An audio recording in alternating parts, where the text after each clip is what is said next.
Atarsın. Baba hepsi karanlık abi. Hiçbir tane şey yok.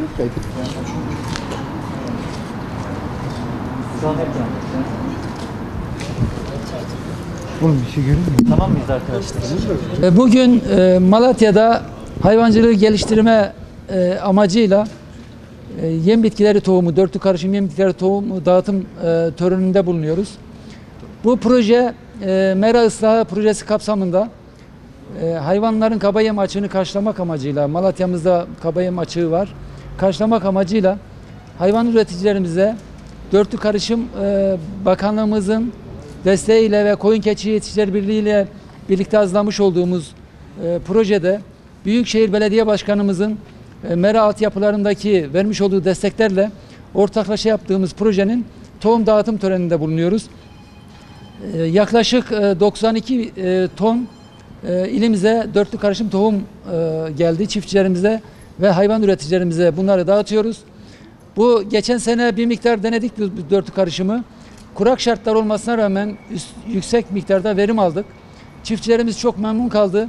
Ayrıca bu tohumların dörtlü karışım olması, içinde baklagillerin de olması, protein değerinin yüksek olması, hayvanların beslenme değeri açısından, beslenmesi açısından önemli bir ürün olduğunu çiftçilerimiz gördü.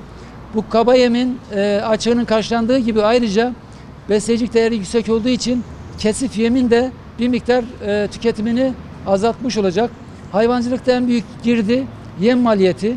Özellikle küçük başta yaylada kaba yem açığını beslenmesini sağladıktan sonra kışın ağıllara geldiği zaman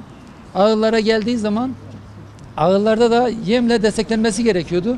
Bu açığı karşılamak için hayvan yetiştiricilerimizin girdi maliyetlerini düşürebilmek için bu projeyi gerçekleştirdik. Yaklaşık 4000-4500 dekar alanda ekiliş yapılacak. Bu hem sulu hem de susuz şartlarda ekiliş yapılıyor. Yaklaşık olarak 6 ila 7 bin ton kuru kaba yem üretimi sağlanmış olacak. İlimizdeki kaba yem açığının birçoğunu karşılamış olacak. Geçen sene kurak geçmesine rağmen kurak şartlarda da çok iyi bir şekilde ürün aldık. İklim değişikliklerinden dolayı kuraklık sebebiyle bazı bitkilerin kuraklıktan fazla etkilenmesi ürün kayıplarına sebep olmasına rağmen dörtlü karışım eken çiftçilerimiz kazandı. Ürünler iyi oldu. Tarım Bakanlığımızın destekleriyle bu projelerimizi devam ettireceğiz. Bu proje, bu tohum projesi %75 hibeli proje, %25'ini çiftçi katkısı sağlandı. Önümüzdeki süreçte de devam edecek. İlimize, ülkemize hayırlı olsun diyorum. Hayvancılığın geliştirilmesi için önemli bir adım olarak düşünüyoruz. Üretimde çiftçilerin yardımcı olmalarından dolayı çiftçimiz de herhalde bir iki kelime söyleyecekmiş. Geçen sene Önüme 20 kilo attım, 60 dönümde 1100 balya aldım. 1100 balya yeşilinde yani.